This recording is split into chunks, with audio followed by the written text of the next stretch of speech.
गुरु भगवान के प्रेम के अनंत अनंत शुक्राने हैं। मेरे सतगुरु ने इस दुनिया में एक नई दुनिया बनाई है जहाँ प्यार ही प्यार पले।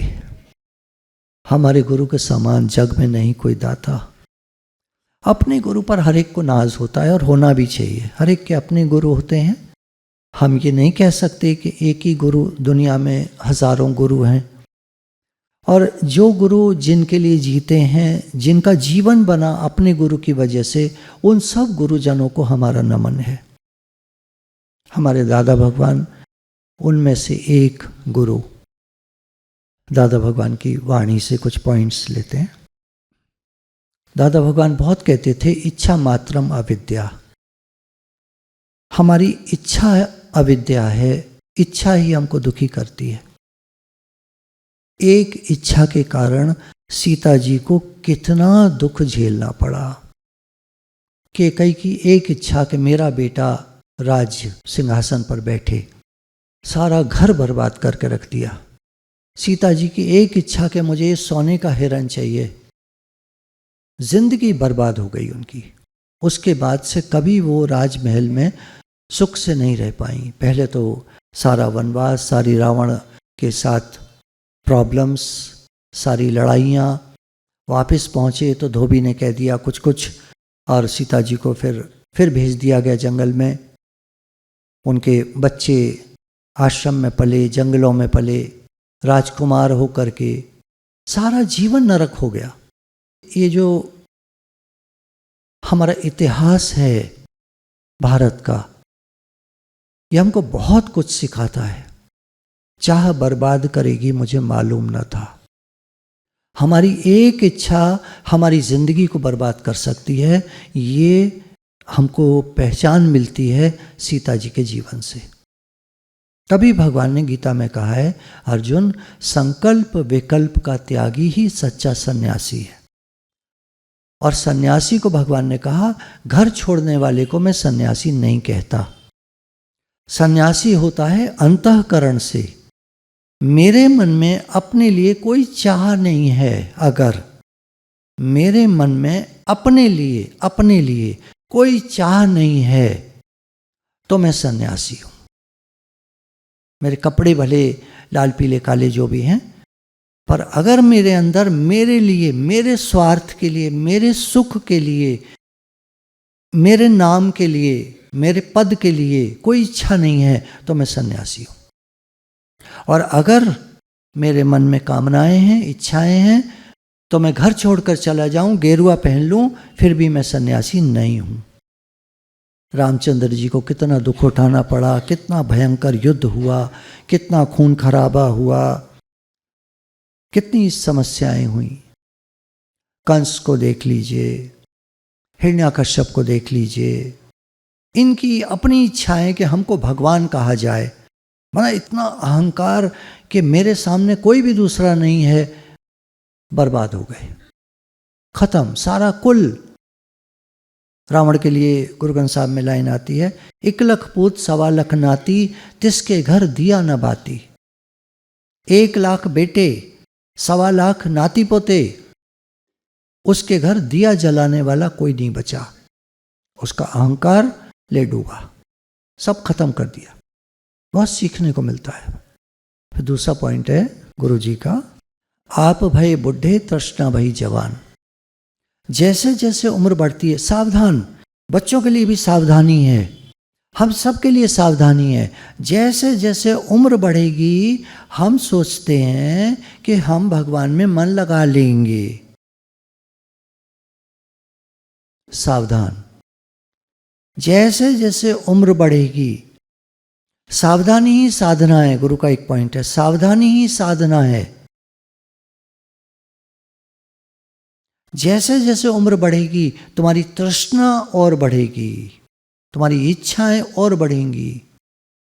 मैं आपको पहले भी बताया है कि यंग एज में घर में, क्योंकि फादर को हार्ट प्रॉब्लम हो गई थी, तो सब्जी ऐसी मिलती थी हमको, लौकी मिलती थी तो बिल्कुल पानी सी, आलू की सब्जी कभी बनती थी तो आलू ढूंढते रहो, उसमें रसा ही रसा होता था, आलू होता ही नहीं था।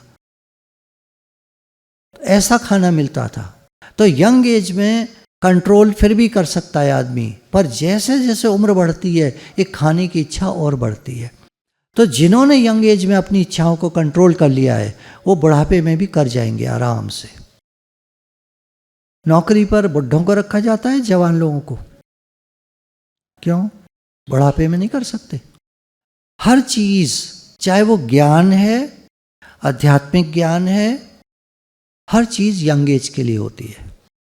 यंग एज से जब कोई ये ज्ञान ले लेता है, यंग एज से हमने ज्ञान ले लिया, अब चलो आगे, अब बुढ़ापे तक कोई समस्या नहीं है, आराम से कर जाओगे। एक बता रहे थे कि जब मैंने कहा कि मुझे सत्संग में जाना है नौकरी के लिए, 2 दिन की छुट्टी मांगी, तो मेरे मैनेजर ने मुझसे कहा, is it not too early? क्या तुम्हें जल्दी नहीं है अभी? तुम्हारी उम्र छोटी नहीं है अभी इस काम के लिए? तो मैंने उनको कहा कि सर उम्र का पता है क्या किसी को कब तक जिएगा? फिर वो चुप हो गए, छुट्टी दे दी। दादा भगवान अपने घर में ही सन्यासी की तरह रहते थे, ना कोई कामना थी, ना कर्तापना, ना कोई पूछे, मुझे माने, ये भाव नहीं। हमारे गुरु का ऐसा जीवन था।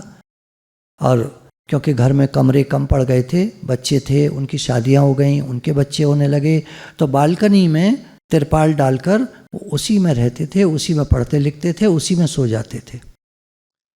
सुबह निकल जाते थे सत्संग के लिए और शाम तक लौटते थे घर। सारा दिन सत्संग में। सोने के लिए क्या चाहिए आदमी को?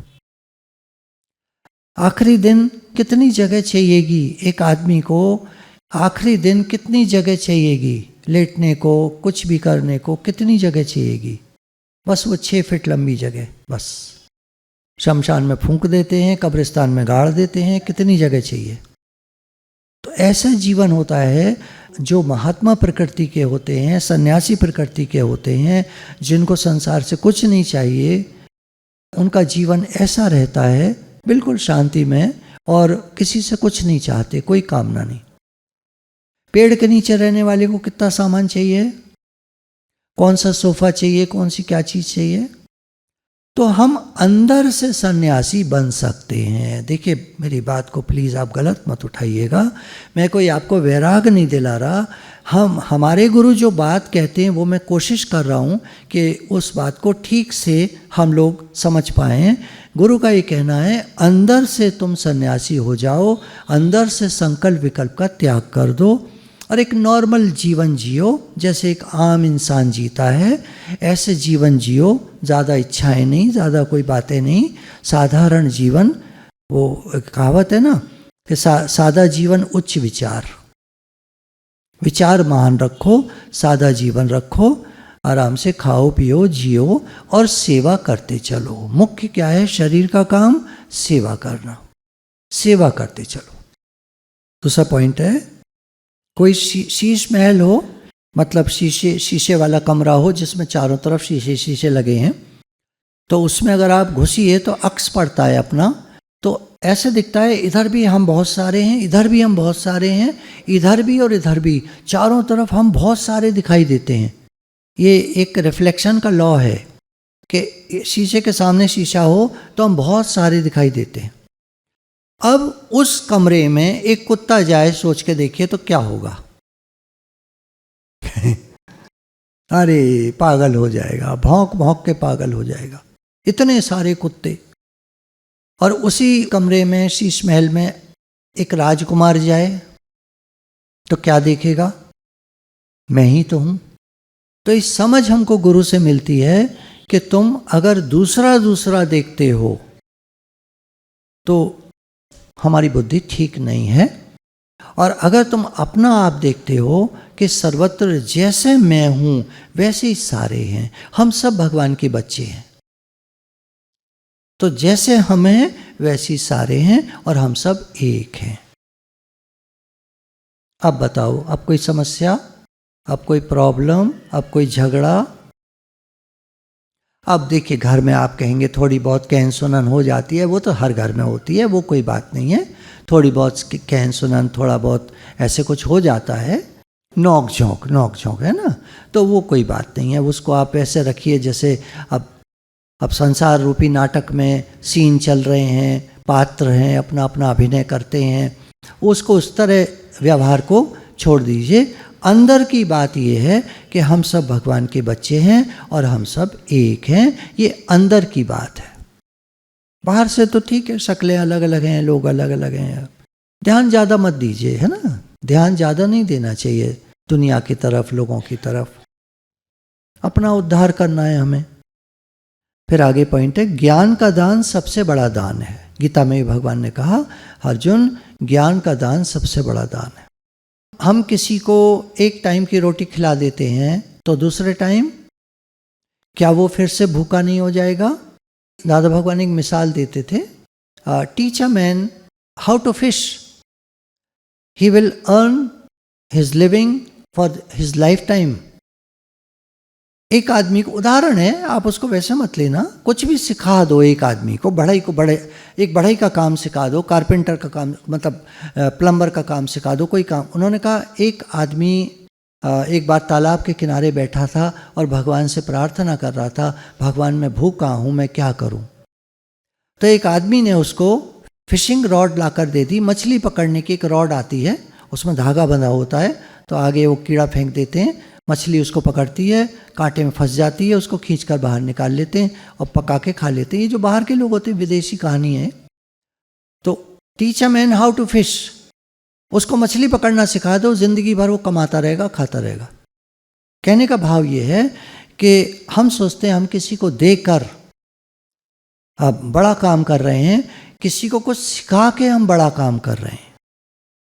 सिखाना बड़ी बात है। तो उसी में कहा ज्ञान का दान सर्वश्रेष्ठ है। ज्ञान क्या है? कुछ भी सिखाना किसी को, किसी भी तरह का ज्ञान किसी को देना, ये सबसे बड़ा दान है। थोड़ी थोड़ी देर में भगवान से प्रार्थना करते रहो, शुक्राना मानते रहो। गुरु की दूसरी पॉइंट है, थोड़ी थोड़ी देर में भगवान से प्रार्थना करते रहो कि भगवान मैं आपको भूलूं नहीं, और शुक्राना मानते रहो। जितना मिला है उसका शुक्राना, धन्यवाद। भगवान आपने कितना कुछ दिया है। रहने को घर दिया है, पहली बात, पलंग वगैरह दिया है, सोने को किचन वगैरह दिया है, खाना बनाने को, जीने को, पीने को पानी दिया है, रोटी दी है। तो शुक्राना शुक्राना शुक्राना शुक्राना, धन्यवाद धन्यवाद। भगवान आपका बहुत धन्यवाद, आपने बहुत कुछ दिया है। तुम्हारी कामना, मोह और अहंकार ही बदकर्म कराते हैं। कोई कहे कि हमसे बदकर्म कौन कराता है, हम तो नहीं करना चाहते बुरा काम, फिर कौन करा देता है हमसे बुरा काम? अर्जुन ने भी भगवान से गीता में पूछा, तो भगवान ने कहा, हे अर्जुन तेरी कामना ही, कामेश क्रोधेश, तेरी कामना ही बदकर्म कराती है, और उसी कामना के कारण ही तेरे को क्रोध आता है, जिससे और बदकर्म होते हैं, बुरे काम। धृतराष्ट्र को राज्य की कामना थी। आप सब जानते हैं महाभारत का युद्ध। धृतराष्ट्र को राज्य की कामना थी और मेरा बेटा गद्दी पर बैठे, ये कामना थी। बस एक इच्छा। हमारी बात शुरू कहां से हुई थी? सीता जी को एक इच्छा आई। अब यहां धृतराष्ट्र को देख लीजिए, उसके मन में एक इच्छा थी कि मेरा बेटा राज सिंहासन पर बैठे। दुर्योधन से मोह था धृतराष्ट्र को, राज्य की कामना थी, और स्वयं अपने और बेटे के लिए अहंकार था कि हम श्रेष्ठ हैं, पांडवों से श्रेष्ठ हैं। तो कामना, मोह और अहंकार ये बदकर्म कराते हैं, और उनसे जो कर्म हुए वो उन्हीं को ले डूबे। शकुनी ने क्या कौरवों का बुरा चाहा था? शकुनी ने क्या कौरवों का बुरा चाहा था? क्या कहते हैं? भला चाहा था, लेकिन क्योंकि कर्म खराब थे, उसकी इच्छा, उसका अहंकार उल्टा पड़ गया। सब पासा ही उल्टा पड़ गया। जो ना पौबारा पासे फेंकता था, 6 आते थे उसके। कहते हैं उसके जो पासा था उसमें हर तरफ 6 बने हुए थे। और इनको अंधों को अब क्या बताएं, जब समय खराब आता है ना तो आदमी की अकल भी मारी जाती है। ये पांडव पुत्र जो बैठे थे पांचों, इनको दिखाई नहीं दे रहा था कि इसमें सारे में 6 बने हुए हैं, और वो फेंकता था और हर बार जीत जाता था। लेकिन परिणाम क्या निकला? आखिर सब कुछ बर्बाद हो गया। हम सब जीवन में चाहते क्या हैं? कभी सोचा आपने हम सब क्या चाहते हैं जीवन में? अच्छा, सत्संग में क्यों आते हैं आप? कोई जवाब नहीं है। वाई? शांति और प्रेम, और भगवान से प्रेम, और आनंद, शांति, खुशी, है ना, प्रसन्नता, मन की शांति, मन की, हाँ जी, भावों की शुद्धि के लिए, अच्छे मार्ग पर चल सकें, सद्बुद्धि के लिए सन्मार्ग पर चल सकें, हाँ, विवेक जागृत करने के लिए। आप सत्संग में क्यों आते हैं? अगर आपको ये पता है, वाई का जवाब आपके पास है, तो आप जिंदगी भर सत्संग में लगे रहोगे। और अगर आपके पास वाई का जवाब नहीं है, तो आप थोड़े दिन आओगे, भाग जाओगे। लोग ये नया काम शुरू करते हैं, छोड़ क्यों देते हैं? कभी सोचा आपने? उनसे पूछा कभी तुमने छोड़ क्यों दिया? चल ना रहा, चलो ना, आओ जा मारे छोड़ दियो। चल नहीं रहा था इसलिए हमने छोड़ दिया। चल नहीं रहा था, काम चलाने के लिए काम किया था, काय लिए किया था? वाई नहीं था उनके पास, वाई का जवाब नहीं था उनके पास। काम क्यों किया? वो तो जी हर एक कोई करता है जी, देखो जी, हाँ क्यों करता है? पैसा कमाने के लिए करते ना। ये जवाब नहीं है, एक गलत जवाब है। स्वामी विवेकानंद ने कहा, अगर कोई ये कहता है कि मैं पैसा कमाने के लिए काम करता हूं, तो वो जानता ही नहीं है, उसको अकल ही नहीं है। पैसा तो आउटकम है। जब आप कोई काम करोगे तो पैसा तो आना ही आना है, आएगा। काम अच्छा करो, वो करो जो आपका पैशन हो, जो आपका जुनून हो, जो आप करना चाहते हो। क्यों? इससे बहुतों का भला होगा। लेखक ने एक बात कही है, मैंने कई लोगों को लेक्चर देते हुए सुना है। कुछ मोटिवेशनल स्पीकर्स होते हैं और कुछ वो होते हैं जो ज़िंदगी में बहुत आगे बढ़ गए हैं। उन दोनों की स्पीच जब मैं सुनता हूँ तो मुझे बहुत फ़र्क नज़र आता है। ध्यान दीजिएगा, मोटिवेशनल स्पीकर कौन होते हैं? जो आपके उत्साह को बढ़ाते हैं, आपके उत्साह को बढ़ाते हैं। और एक होते हैं जो कुछ करना चाहते थे और कर चुके। मैं उदाहरण लेता हूँ बिल गेट्स से। बिल गेट्स कंप्यूटर का राजा है। उसने कंप्यूटर बनाए, शुरुआत की। स्टीव जॉब्स उसके साथ था। दोनों ने मिलकर कंप्यूटर्स बनाए।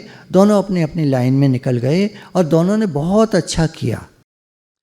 आज आप उनकी स्पीच सुनिए। स्टीव जॉब्स तो अब नहीं रहा शरीर उसका, पर अगर उसकी पुरानी स्पीच आप सुनिए, बड़े आराम से बोलता है, कोई उत्साह नहीं भरता वो लोगों में, वो सच्चाई बताता है। बिल गेट्स को आप सुनिए कभी, 5 पॉइंट्स ऑफ सक्सेस बिल्कुल ऐसे बताएगा, बहुत आराम से। 5 पॉइंट्स ऑफ सक्सेस क्या होते हैं? 1, 2, 3, 4, 5, मतलब हार्ड वर्क, ये वो जो भी बताएगा, 5 पॉइंट्स बताएगा बड़े आराम से। और ये जो मोटिवेशनल स्पीकर होते हैं कैसे बोलते हैं? इनको देखिए आप, इनके शरीर को देखिए, इनके बॉडी लैंग्वेज को देखिए, इनके एक्शंस को देखिए, हवा भर देंगे। जो मैं कह रहा हूँ ये स्कूल के बच्चों के लिए है बात। वो चाहते हैं कोई मोटिवेशन करे हमारा, और ये लोग बहुत मोटिवेट कर देते हैं। और 1 घंटे में, 2 घंटे में, 1 दिन में, 2 दिन में वो सारी हवा निकल जाती है। मोटिवेशनल स्पीकर जो होते हैं इनका काम हवा भरने का होता है, और वो हवा थोड़ी देर में निकल जाती है, 1-2 दिन में निकल जाती है। लेकिन ये जो पहुंचे हुए हैं कहीं, जिन्होंने जीवन को देखा है, जीवन को समझा है। बिल गेट्स से पूछा गया, आपकी तरक्की का राज अगर हम पूछें तो एक लाइन में जवाब दीजिए। उसका एक जवाब था, मैंने हमेशा सबका भला चाहा। बिल गेट्स को जानते होंगे आप, नाम सुना होगा। कंप्यूटर का राजा, माइक्रोसॉफ्ट का मालिक, सीईओ, जो मालिक तो है ही वो। तो दुनिया की सबसे बड़ी कंपनी का मालिक कह रहा है, आपकी सक्सेस का क्या राज हम समझें? एक लाइन में जवाब, मैंने हमेशा सबका भला चाहा। कंप्यूटर का जो इजाद किया मैंने, वो लोगों की समस्याओं का हल करने के लिए। आज भी सारे बच्चे, सारी दुनिया के लोग कंप्यूटर का इस्तेमाल कर रहे हैं अपनी नॉलेज को बढ़ाने के लिए, अपनी समस्याओं के समाधान के लिए। हर तरह से उन्नति हो, इसके लिए कंप्यूटर का यूज़ हो रहा है। आज इंटरनेट के बिना, कंप्यूटर के बिना, मतलब अगर कहें कि एक उन्नति की अगर को देखें तो वो संभव नहीं है। कंप्यूटर का बहुत बड़ा रोल है किसी भी कंपनी की उन्नति में। वो कोई हवा भरने वाला लेक्चर नहीं देता। सच्चाई को जानो, समझो और अपने अंदर एक जुनून जगाओ। तुम अपने अंदर, बाहर का मोटिवेशन थोड़ी देर काम करता है, ज़्यादा देर नहीं करता। अंदर का मोटिवेशन होना चाहिए तुम्हारा अपना। अब हमने ये कहा, हम सत्संग में मान लीजिए किसी ने कहा हम तो खुशी के लिए आते हैं, हम तो दुनिया में बड़े परेशान थे, बड़े मायूस उदास थे, जब हम सत्संग में आके बैठे तो हमें बड़ा अच्छा लगा, मन की शांति मिली, खुशी आई। एक बार कुछ स्टूडेंट्स के साथ एक एक्सपेरिमेंट किया गया। टीचर ने स्टूडेंट्स को परफेक्ट डे डिज़ाइन करने को बोला।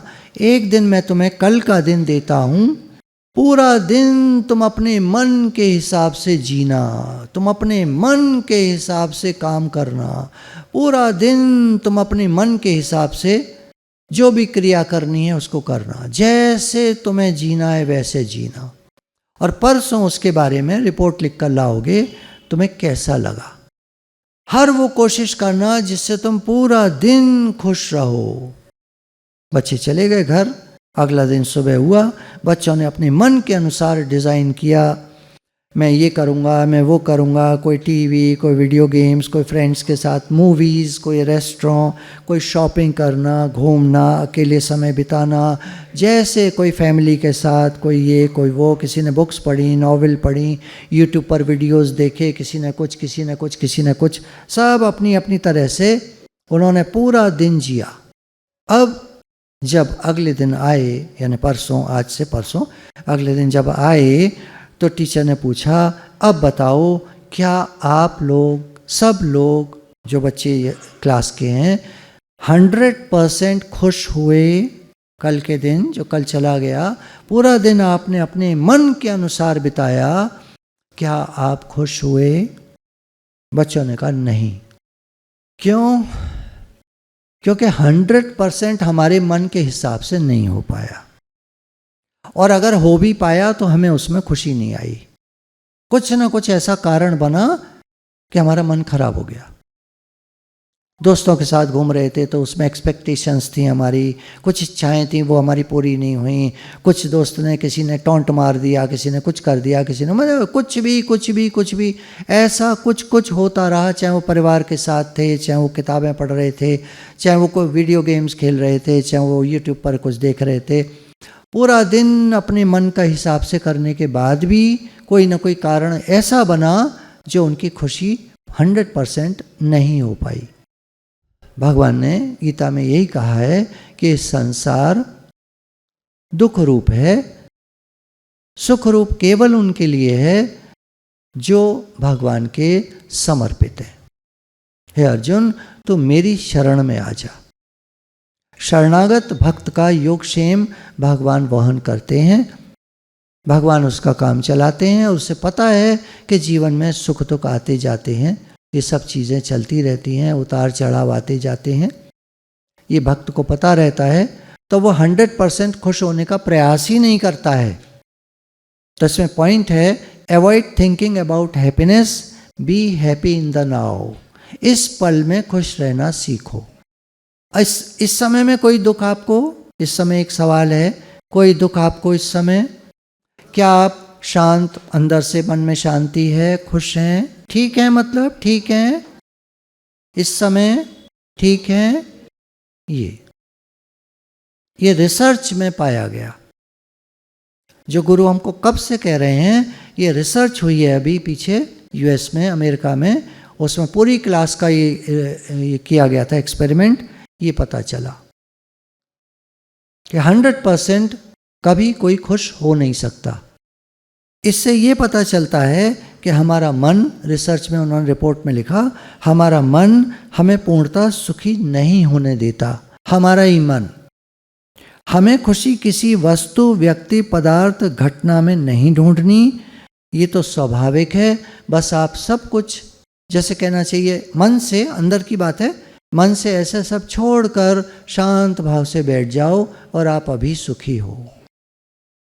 आप शांत भाव से बैठ जाओ, आप अभी सुखी हो। और मन वो तो ऐसी ऐसी बातें लाएगा, अभी दुखी करके रख देगा। तभी जो विचारक होते हैं कहते हैं कि सुप्रीम कॉन्शियसनेस जो है, यूनिवर्सल कॉन्शियसनेस, प्योर कॉन्शियसनेस, भगवान के अलग अलग नाम दे दिए इन्होंने, तो उनसे जुड़ जाओ और इन द मोमेंट, इस पल में जाग जाओ, अवेयरनेस में आ जाओ। Be in the now, be in awareness, awakened अवस्था में आ जाओ, जाग जाओ और तुम सुखी हो। सुखी वो सुख, वैसा सुख नहीं, किसी चीज से सुख नहीं। हमारा स्वरूप आनंद स्वरूप है। अपने स्वरूप में आ जाओ, बस शांति है।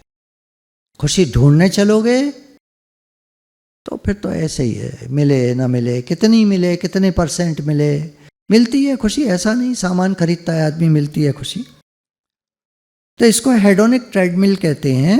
जब हम कोई चीज़ खरीदते हैं, लाते हैं, चाहे कपड़े हो, मोबाइल हो, कार हो, सब टेम्पररी खुशी देती हैं ये चीज़ें, और उसके बाद फिर हम बोर हो जाते हैं। उतार चढ़ाव, हेडोनिक ट्रेडमिल है, उतार चढ़ाव ये जीवन में चलता रहता है। जैसे मान लीजिए हर व्यक्ति का एक मीन लेवल होता है 5, 10 में से 5, आधी खुशी आधी गम, कभी खुशी कभी गम, है ना, ऐसे चलता है।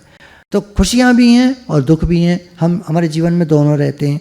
तो 5 उसका मीन है, बीच का जो पॉइंट है वो 5 है, 10 के बीच का 5 होता है। कभी हमारा खुशी का लेवल 7 होता है, थोड़े ज़्यादा खुश होते हैं।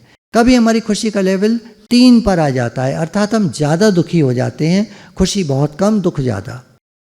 और ये बराबर परिवर्तनशील है, एक दिन में भी वेरी कर सकता है। एक दिन में 7 हो सकता है, उसी दिन में 3 भी हो सकता है। अचानक कोई घटना हुई और खुशी का लेवल 0 पर भी आ सकता है, अर्थात हम अत्यंत दुखी हो सकते हैं। जैसे जब किसी के यहाँ कोई मर जाता है तो वो 0 पर आ जाता है, अर्थात दुख ही दुख। खुशी 0 आउट ऑफ 10, 10 में से 0 खुशी, बड़ा भारी दुख। तो लेवल हैं ये, खुशी के लेवल हैं। सुख और दुख का झूला है ये संसार। माइंड की आदत होती है, वो एडजस्ट करता रहता है। कभी दुख आता है तो थोड़ी देर दुखी होता है, फिर कहता है छोड़ो यार, छोड़ो यार, फिर ठीक हो जाता है, 5 पर आ जाता है। फिर कोई खुशी की बात आ जाती है तो 7 पर आ जाता है, 8, 9 कुछ भी चला जाता है, बहुत खुश हो जाता है। फिर उसे अचानक याद आता है ज़्यादा खुश मत हो, दुखी होना पड़ेगा, तो अपने को डाउन करता है थोड़ा सा, नहीं नहीं नहीं नहीं नहीं नहीं। ऐसे कुछ लोगों की फीडिंग होती है ना माइंड की, सबकॉन्शियस माइंड में फीड होता है, ज़्यादा मत हंस, रोना पड़ेगा। हालांकि ऐसा कुछ नहीं है, ऐसा कुछ नहीं है, दिमाग में से निकाल दीजिए ये बात, ऐसा कुछ नहीं है। ज़्यादा हंसोगे रोना पड़ेगा, ऐसा कुछ नहीं है। रोने का टाइम आएगा तो रोना पड़ेगा, हंसने का टाइम आया तो हंस लो। कहने का भाव ये है कि वो लोग ज़्यादा खुश रहते हैं जो अपना सम और शांति में रहते हैं, भगवान से जुड़े रहते हैं। उनके मुख्य जो जुड़ाव है उनके जीवन का, वो भगवान से है। मीरा ने कहा ना, मेरे तो गिरधर गोपाल, भगवान से जुड़ाव है। जीवन में देखा जाता है bad is stronger than good. खराब हालत, पूरे दिन में 10 मिनट के लिए अगर कोई खराब बात हो जाती है, वो हमारा पूरा दिन खराब कर देती है। आप बताओ हाँ कि ना? 10 मिनट की कोई हालत हमारा पूरा दिन खराब करके रख देती है। नेगेटिविटी की ये हालत है, इसको माया कहते हैं। माया महा ठगनी हम जानी। माया का काम है दुखी करना। अच्छा, 3 घंटा खुशी रहे और उसके बाद अचानक कुछ दुख आ जाए तो वो 3 घंटे की खुशी गायब हो जाती है। अब इसको ज्ञान क्या करता है, सत्संग क्या करता है, इस तरह की बातों को इग्नोर करना सिखाता है, ध्यान हटाना सिखाता है। तुम आनंद स्वरूप हो, अपने को जानो, तुम भगवान के भक्त हो, तुम भगवान के बच्चे हो, तुम भगवान से जुड़ो, इन बातों से मन को हटाओ। अच्छा एक बात बताइए, ये दुनिया क्या हमेशा ऐसी रहनी है? किसी को मरना नहीं है क्या? किसी को जाना नहीं है क्या यहाँ से? तो काहे को बेकार के लिए सीरियसली लेने का? अपन का क्या, अपन का इस दुनिया में कुछ है ही नहीं, काहे को टेंशन लेने का? की फर्क पैंदा है कि एफपी तो कुछ गुरु के पॉइंट्स हैं, ये भी गुजर जाएगा, ये भी नहीं रहेगा, सब दिन होत न एक समान, बहुत सारे पॉइंट्स हैं गुरु के, उनको लगा करके अपना सब ठीक है। फिर आता है पॉइंट ग्रैटिट्यूड, खुश होना चाहते हैं तो शुक्राना माने। हे नाथ, हे भगवान, आपने जो दिया है उसका बहुत शुक्राना। कोई हमें हर्ट करता है, कोई हमें दुख देता है, उसका भी शुक्राना, वो हमें सहन करना सिखा रहा है। सुनने में बड़ी अच्छी लगती है ये बात, करने में बड़ा दम लगता है। कोई हर्ट तो कर दे हमको, कोई कुछ कह तो दे हमको, देखो फिर क्या होता है, रिएक्शन होता है एकदम। लेकिन बात को सुनने से समझ में आता है कि कोई बात नहीं, हो गया, रिएक्शन हो गया, कोई बात नहीं, अपने को लौटाओ, ये हमें सहन करना सिखा रहा है शुक्राने। कुछ लोग शुक्राना मानने से भी बोर हो जाते हैं, कितना शुक्राना माने। तो उनके लिए गुरु ने कहा दिन भर में एक बार मान लिया करो बस, अब तो ठीक है। हाँ, दिन भर में एक बार मान लिया करो, भगवान आपके बहुत शुक्राने, आपने हमें बहुत कुछ दिया है, आपके बहुत बहुत शुक्राने। फिर कह रहे हैं अगला पॉइंट है, आप जो पैसा खर्च करते हो किस लिए करते हो? अपनी खुशी के लिए पैसा खर्च करो। और खुशी सबसे ज़्यादा आती है दूसरों के लिए कुछ करने से। अपने लिए तो ठीक है, आप करो, अपने लिए मना नहीं है, करो, खर्च करो, आप करते ही हैं, घर के लिए करते हैं, अपने लिए करते, करो। पर जो खुशी आएगी वो आप देखना, दूसरे के लिए कुछ करने से बहुत खुशी आती है। मुझे तो टारगेट मिलते रहते हैं समय समय पर, मैं बताऊंगा कुछ नहीं आपको, टारगेट मिलते रहते हैं मुझे, अब ये, कुछ दिन बाद कोई टारगेट आ जाता है मेरे आगे, मैं उसको करने में लग जाता हूँ। तो ये सब लोग जो यहाँ हम लोगों के चारों तरफ लोग हैं, वो कहते हैं बस इनको तो कुछ ना कुछ चाहिए। मैं कहता हूँ हाँ, मुझे कुछ ना कुछ चाहिए। करिज्मेटिक लोगों की तो कुछ ना कुछ चाहिए होता है, आम आदमी को थोड़ी कुछ ना कुछ चाहिए होता है। तो घर में बैठा वाला काम करता हुआ तो नौकरी करा लो, दिन भर मजदूर को क्या करा लो, बोझा ढोलेगा, दिन भर मिट्टी ढोएगा, वो ठीक है। मेरे को नहीं ढोनी मिट्टी, मेरे को टारगेट चाहिए कोई, ऐसे। तो जब आप सबके लिए कोई काम करते हैं उसमें बहुत खुशी आती है। फिर खुशी आती है पैसा खर्च करो तो कुछ अनुभव प्राप्त करने के लिए पैसा खर्च करो। नई चीज़ें जो भी आप लेते हो वो आपको अनुभव दें, वो आपको जानकारी दें, आपको समझ दें, उसके लिए पैसा खर्च करो। नई नई किताबें खरीदो, बढ़िया ग्रंथ खरीदो, बहुत तरह के ग्रंथ हैं मार्केट में। जब भी आप जाएं मार्केट तो कपड़ा ही मत खरीदते रहिए, कभी किताब की दुकान पर भी जाइए और उनसे कहिए भैया कोई धार्मिक ग्रंथ दिखाओ।